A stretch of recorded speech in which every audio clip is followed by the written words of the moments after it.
Hello and a very good morning. You're watching the Breakfast News on Rajya Sabha television with me, Frank Pereira. Here are this morning's headlines.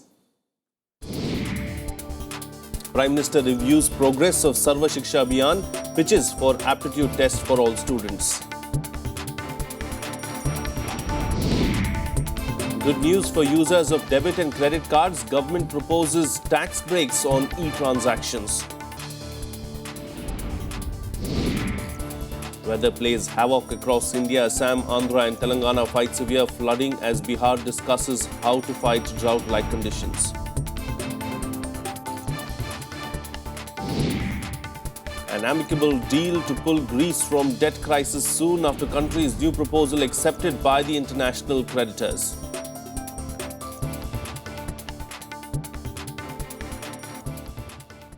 First up in the bulletin this morning, Prime Minister Narendra Modi has pitched for an aptitude test for students across the country. He also called for greater synergy between Digital India Initiative and related programs of the Sarva Shiksha Abhiyan.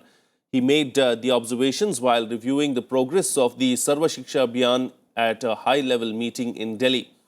The Prime Minister asked that each school in the country plan its own targets, which they should plan to achieve by 2022. The 75th year of India's independence. At the meeting, the Prime Minister also asked officials to explore the possibility of a twinning arrangement that will involve one class of a school from an urban area and one class in a school from a rural area. Taking forward his Swachh Bharat Abhiyan, the Prime Minister also suggested Swachh Vidyalaya competitions among schools. Well, using your debit or credit card to shop might earn you tax breaks now. In an attempt to curb black money transactions, the government has proposed income tax benefits for consumers who make a certain proportion of their expenditures through electronic means. Not only that, if accepted, the proposal could also penalize cash transactions. The government's proposal says tax benefits in terms of income tax rebates to be considered to consumers for paying a certain proportion of their expenditure through electronic means. Finance Minister Arun Jaitley had said during his budget speech that the one effective way to curb the flow of black money was to discourage transactions in cash. If the proposal is accepted, a handling charge of cash transactions could be charged for transactions above a specified level. It also proposes that high-value transactions be compulsorily made only through electronic means. At present, an additional charge is levied on e-transactions for essential commodities, utility service providers, petrol pumps, gas agencies, railway ticket counters, among others. The public has been invited to comment on these draft proposals by June 29, 2015 on the government's online platform mygov.in. Meanwhile, weather continues to play truant in several parts of India. While southern and northeastern states are reeling under floods, Bihar faces a drought-like situation. Here's a detailed report. Thousands have been rendered homeless in northeast and southern India after incessant rainfall over the past 2 days flooded their homes. In Assam, the Brahmaputra and its tributaries are flowing above the danger mark in several districts, inundating houses, forcing people to flee. Local media reports say over 3 lakh people have been affected. The official figure stands at much less. The state's infrastructure has crippled. Roads, embankments and bridges have been washed away. Down south, the states of Andhra Pradesh and Telangana that were till recently reeling under a severe heat wave are now suffering the consequences of heavy rainfall. Several areas are waterlogged. Settlements along river banks are inundated, forcing people to abandon their homes. And there seems to be no respite in sight, with the Met Department predicting moderate to heavy rainfall and thunder showers at many places over the 2 states for the next 3 days, in effect of a strong southwest monsoon. Up north in Bihar, Chief Minister Nitish Kumar held a review meeting to deal with the drought-like situation in the state. The state has not received enough rainfall in the month of June. Monsoon was expected to reach the state on June 10th, but has hit only on June 22nd. The Chief Minister has instructed all departments concerned to make preparations to deal with the drought in view of the delayed monsoon. Bureau Report, Rajya Sabha TV. Moving on now, a day after the world celebrated the International Yoga Day, Education Minister Smriti Irani announced that yoga will be introduced as a subject in all government-affiliated central schools from classes 6 to 10. She said that 80 out of 100 marks will be reserved for practicals, during which students have to perform various asanas. The remaining 20% will be for theory. The yoga syllabus module developed by the NCERT for upper primary and secondary classes will be rolled out in over 18,000 CBSE affiliated schools soon. Releasing the syllabus and course material, the minister said that states were free to decide on adopting it in their schools and to link it with their course curriculum. She also announced a national level school competition on yoga next year with attractive prizes of 5 lakh rupees. Bharat सरकार का दायित्व इतना था कि teacher training modules हम बनाएं, syllabus का एक ढांचा हम बनाएं जो हमने बनाया है। इस सिलेबस को राज्य सरकारें अगर चाहें तो एम्यूलेट कर सकती हैं, अगर चाहें तो अडेप्ट कर सकती हैं। ये अधिकार राज्य की सरकारों का रहेगा। Let's now bring you up to date with all the other national news and updates in our segment Nationwide. 6 persons, including 3 prime witnesses in the Sunanda Pushkar death case, were put through a lie detector test by the Delhi police on Monday. Tests were conducted on Tharoor's domestic help Narayan Singh, driver Bajrangi and friend Sanjay Diwan. Tests on other people are not ruled out. And the CBI has filed 3 separate charge sheets against former Jharkhand MLAs of the Congress, JMM and BJP in connection with the cash for vote scam during the 2010 Rajya Sabha elections. The 6 MLAs were allegedly caught on tape expressing willingness to vote in favour of a particular candidate in return for monetary gains. Mumbai Police Commissioner Rakesh Maria has submitted a report about his meeting with former IPL boss Lalit Modi to the Maharashtra government. Chief Minister Devendra Fadnavis had sought the information yesterday. Fadnavis had said that based on Maria's information, further course of action would be decided. The toll in the Mumbai Pooch tragedy rose to 102 today, with the death of 5 more victims on Monday. 46 are still fighting for their lives in hospitals, with 8 in critical condition.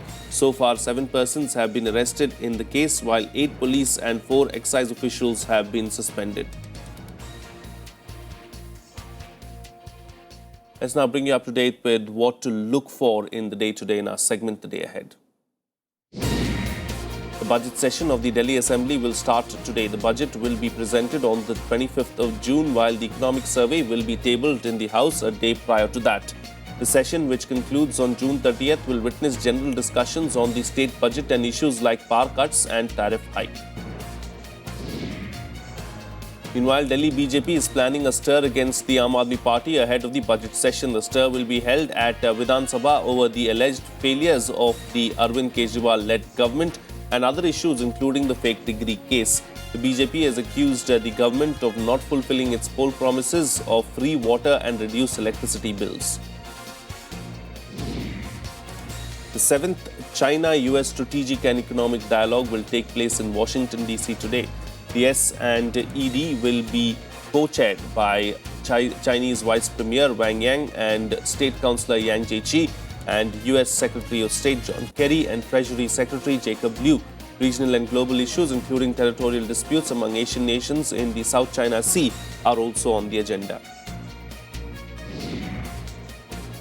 Indian men's hockey team will take on Poland in their second group match in the Hockey World League semi-final in Antwerp. India had defeated France 3-2 in their opening game. The women's team, on the other hand, will look for a much-needed win in their second group match against New Zealand. They lost to host Belgium in the first game.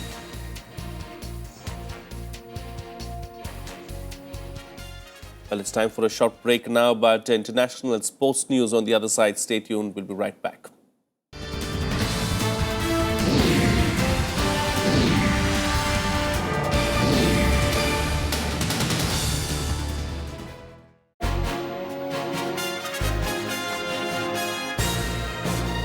Hello and a very warm welcome to a brand new edition of World Panorama with me, Frank Pereira. Barack Obama has been elected on the basis that I will no longer take America into wars, and in fact quite the opposite, I will pull America out of wars. According to the Indian government, Fishermen are not at fault. The US intervention in Iraq set the stage for exacerbation of these conflicts, and then the intervention in Syria.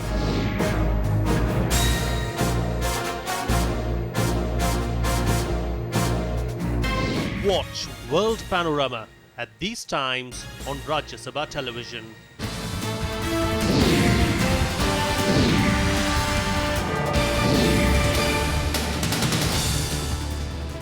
Welcome back. You're watching Rajya Sabha television. Well, a day after the Eurozone summit in Brussels, European leaders expressed hopes of an amicable deal to pull out Greece from the brink of a debt crisis. The breakthrough in talks came as Greece's economy minister spelled out terms of a new proposal to break the deadlock, which was accepted by the international creditors. Here's more. Όμως να συνεχιστούν οι διαπραγματεύσεις για λίγες ώρες, τα επόμενα 2-24 ώρα, ακριβώς διότι δεν επιθυμούμε. Greek Prime Minister Alexis Tsipras exuded confidence as he said the ball was now in the European leaders' court. New proposals made by Athens was an icebreaker at the Eurozone summit, a ray of hope for Greece to strike a deal within a week. The move was received with cautious optimism by leaders of 18 other Eurozone nations that had gathered for the emergency summit in Brussels. New Greek proposals to the three institutions are a positive step forward according to the initial assessment of the institutions. Prime Minister Tsipras and the institutions will work together now so that the Eurogroup can achieve results on Wednesday evening that can be presented Thursday morning. I'm convinced that it is not only our intention to finalize the decision-making process this week, we will finalize the process this week. The Greek proposal included higher taxes and welfare changes and steps to curtail early retirement, even though it did not relent on the demand for nominal pension and wage cuts first sought by lenders. Alle Teilnehmer der Diskussion, natürlich auch ich, haben gesagt, wir wünschen uns, dass Griechenland im Euroraum bleibt. Das, was Griechenland heute vorgelegt hat, ist ein gewisser Fortschritt. Aber es ist in der Diskussion auch klar geworden, dass noch sehr viel Arbeit zu leisten ist und dass die Zeit dafür. Even as the European market surged in hopes of a new deal, thousands of anti-austerity and pro-Euro protesters rallied outside the Greek parliament. Riot police were deployed to prevent clashes. Now all eyes are on the EU summit on Thursday and Friday that will hopefully nail out a final deal agreeable to both Greece and its creditors. Bureau Report, Rajya Sabha TV. Joining me for a chat this morning to talk about this is senior journalist Priyanjan Dash. Good morning, Priyanjan. Thank you for joining me on the program. You know, the proposals, the latest proposals of the Greek finance minister have been given a thumbs up by the international creditors as well as the Eurozone. Does this mean that the Eurozone is heading towards a new deal? It's a relief, definitely, howsoever temporary. The immediate problem of that is of a default crisis which was looming by June end of this month. Greece had to make payment, debt payments, which and there was a danger of its defaulting. As a result of this package, which is now being finalized, hopefully, that immediate danger of a Greek default and a resultant exit from European Union or the Eurozone, that seems to have been avoided, and it will be a relief.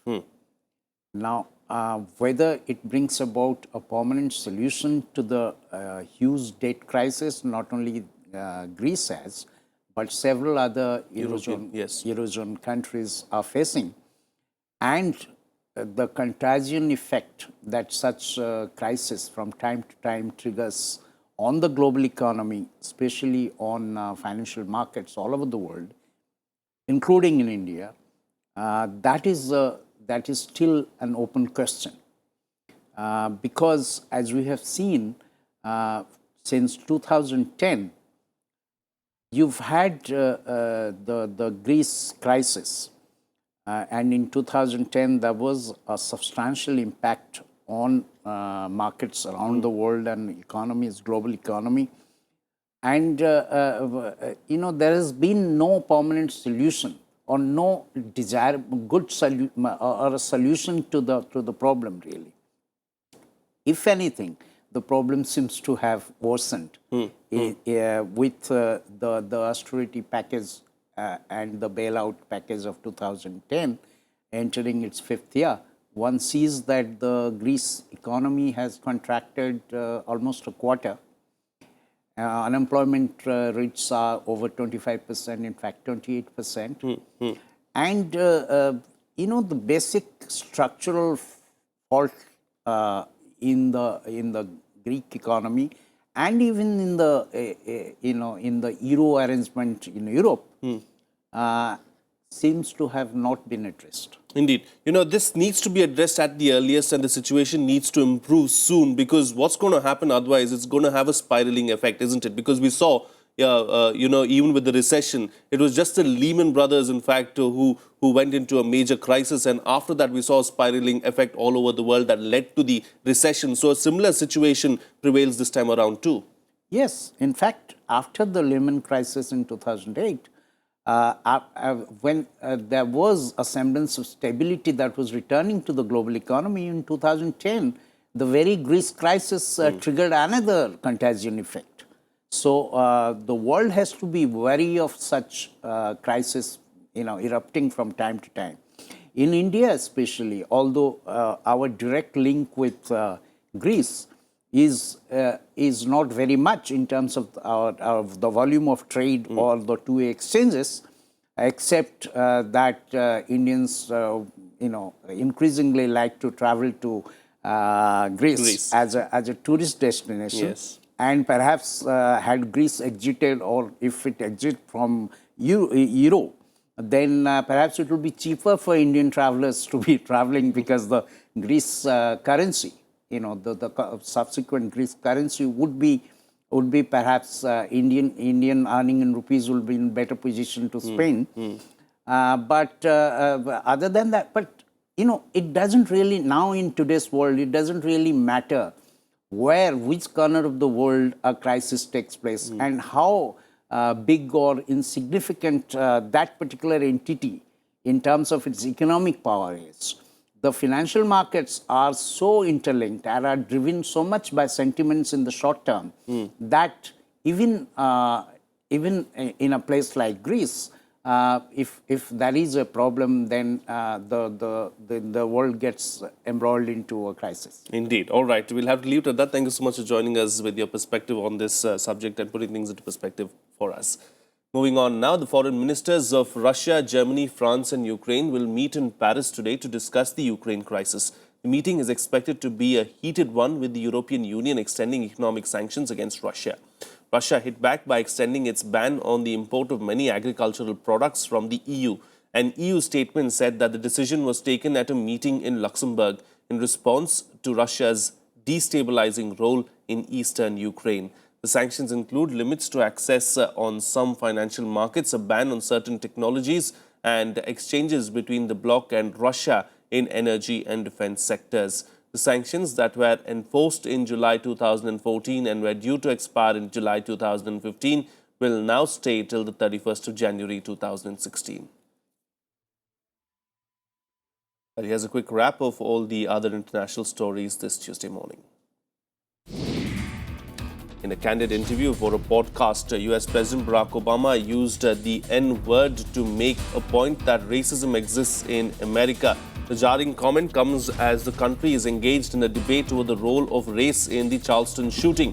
His comments also reflect a growing willingness for Obama to discuss race during the final years of his presidency. At least 20 people have been killed after female suicide bombers attacked a fish market in Nigeria's northeastern city of Maiduguri on Monday. The attackers disguised themselves as beggars to try to enter the market. One woman blew herself up inside the market while another fled, detonating her vest nearby. Hundreds of thousands of people risked starvation in South Sudan after a resurgence in fighting led to massive food shortage.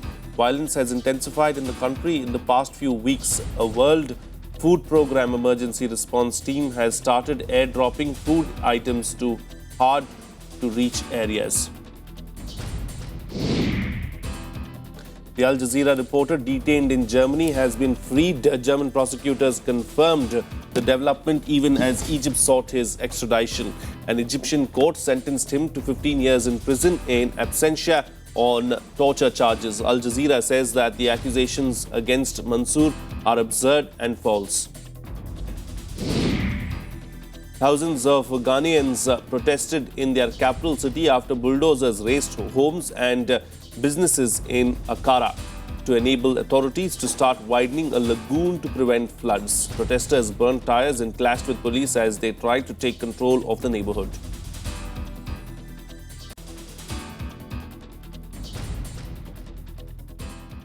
Moving on to some sports news now. India's ODI captain Mahendra Singh Dhoni has offered to step down from captaincy following the team's shock defeat in the ODI series against Bangladesh. Dhoni said he is ready to contribute only as a player if it guaranteed success for Indian cricket. However, several former players feel that the board should not make any such move. Here's more. That's the single that brings Bangladesh. It seems Indian captain MS Dhoni has taken the blame of the team's first bilateral series loss to Bangladesh on Sunday on himself. Reacting to the shock defeat, Dhoni said he is ready to step down as the ODI captain and contribute only as a player if it guaranteed success for Indian cricket. I'm really enjoying my cricket. If it's a justifiable thing that, if you remove me and the Indian cricket will start doing really well, and if I am the reason for all the bad that's happening to Indian cricket, definitely I would love to step away and, play as a player. However, a lot of former players like Bishan Singh Bedi, Dilip Vengsarkar, Ajit Wadkar are against any such move. Some feel Dhoni should not be blamed for a collective failure, while others say Dhoni's reaction showed his frustration with the constant criticism of the team. Dhoni even backed the idea of not appointing a full-time coach, yet despite the loss. Presently, former Indian captain Ravi Shastri is at the helm of affairs after Duncan Fletcher's contract as coach ended after the World Cup this year. I don't think we should blame the support staff, because ultimately it's the individuals that go on and, they have to adapt, or they have to use their senses to see what really needs to be done. So I don't think it's a support staff. If you're indirectly hinting we need a coach and all of that, I think we had enough people in the support staff, to really take care of us. Dhoni's offer to quit captaincy also comes after his sudden stepping down as the Test captain midway through the series against Australia last year. Virat Kohli was later promoted as the Test captain. While there has been no official reaction from the BCCI yet on Dhoni's offer, it remains to be seen if the team undergoes any major changes in the rest of the series against Bangladesh. Bureau Report, Rajya Sabha TV. Here's all the other overnight sports news in our Sports Beat. Serie A champions Juventus boosted their already impressive collection of strikers by signing Croatian forward Mario Mandzukic from Atletico Madrid for 19 million euros. Mandzukic scored 20 goals in 43 matches for Atletico in 2014. He joins Carlos Tevez and Alvaro Morata, who formed a prolific striking partnership for Juventus this season. Around 50,000 elated fans treated Serbia's under-20 soccer team to a royal homecoming on Monday after they returned, winning the World Cup with a 2-1 win over favourites Brazil. Fans crammed in front of Belgrade's City Hall, where the team arrived in an open-top bus. England women came from behind against Norway to book their place in the quarterfinals of the Football World Cup on Monday. This was a historic victory for the Lionesses, their first ever win in the knockout stages of the World Cup. They will take on host Canada in the last stage in Vancouver on Saturday.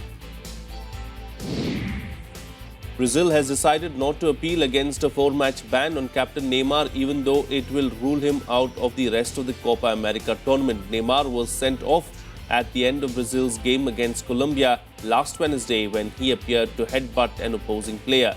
He was banned for 4 matches. The sport of Sambo made an instant impact among fans watching it for the first time at the European Games on Monday in Baku. Russia won 5 and Belarus 2 of the 8 gold medals up for grabs in the one-day competition.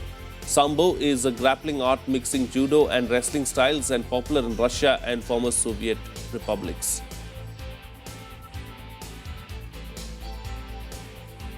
That's it on this edition of the Breakfast News. Have a nice day.